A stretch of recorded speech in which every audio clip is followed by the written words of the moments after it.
procurement, or in line with the green procurement, speaking to the issues to do with climate change in Zimbabwe?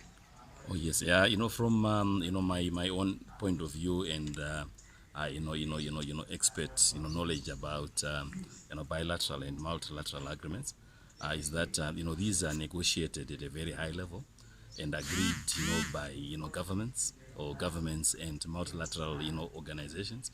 For example, our procurement of tractors, for example, may mean that these negotiations were made with the different governments, and when they come in, PRAZ may not have any regulatory powers over that.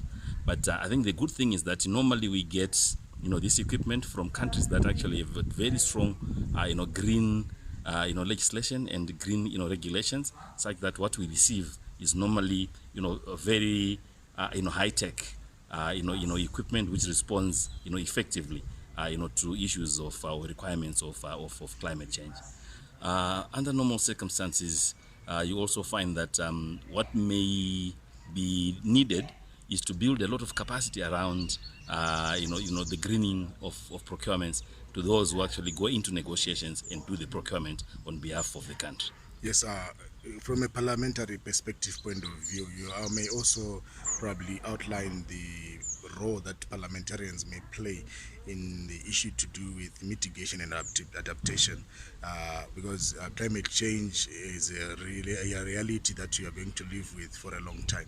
How best can they then adapt to these climatic challenges and changes that we have in terms of mechanization, in terms of farming, and as well as procuring and having these small grains, food programs, to mention just a few?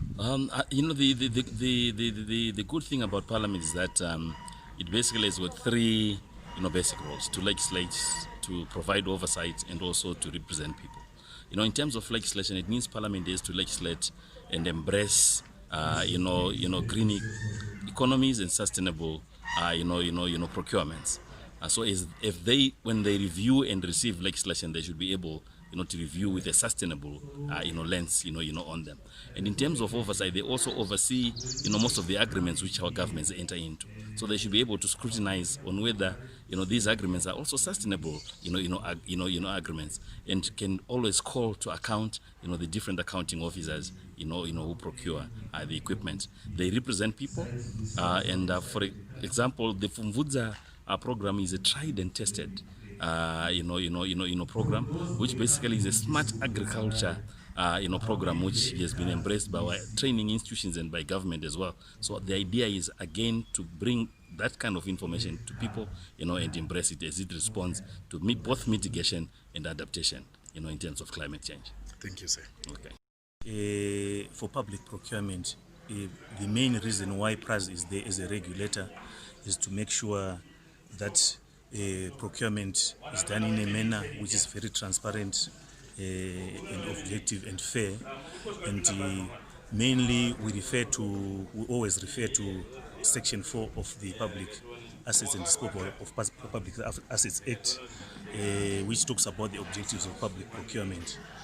Right. So for this specific workshop which we had today, we are looking at sustainable procurement, which we feel very much is also covered in there.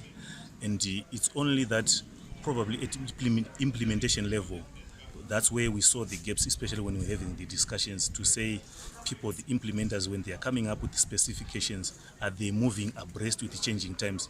Because we wouldn't want a scenario where, as a nation, we go and buy things which are being regarded obsolete elsewhere in other jurisdictions. So these are some of the things which I feel we may want to continue collaborating with the procuring entities so that we address them as we buy for the nation. Well, we're talking of issues to do with climate change. Yes. You say agriculture is the main sector, industry is another sector, energy.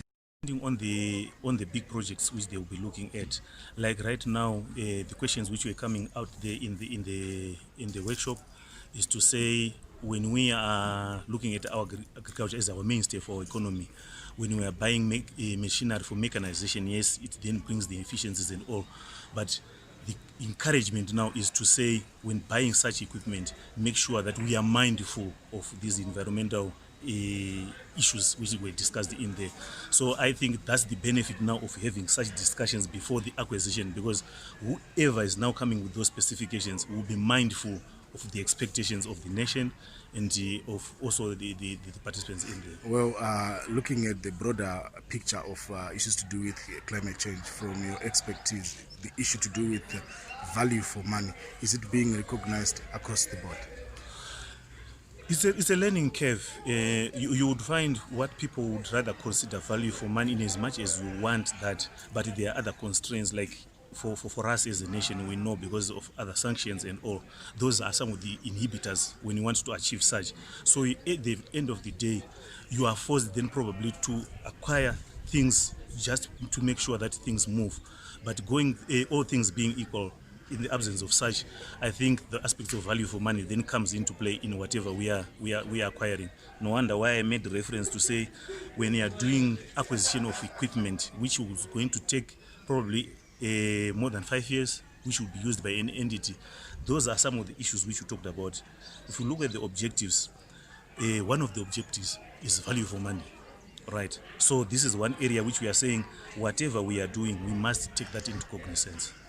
Okay, thank you very much, sir. Probably would want to share with us where the tender documents or the papers, advertisements can be found, so that people may also, if they wish to make some applications, where would they find these documents? Right. We encourage bidders to go on PRAZ website.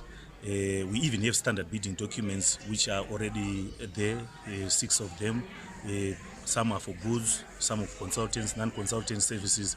Works, we've got 2 categories, major works and minor works. So even the guidance is there.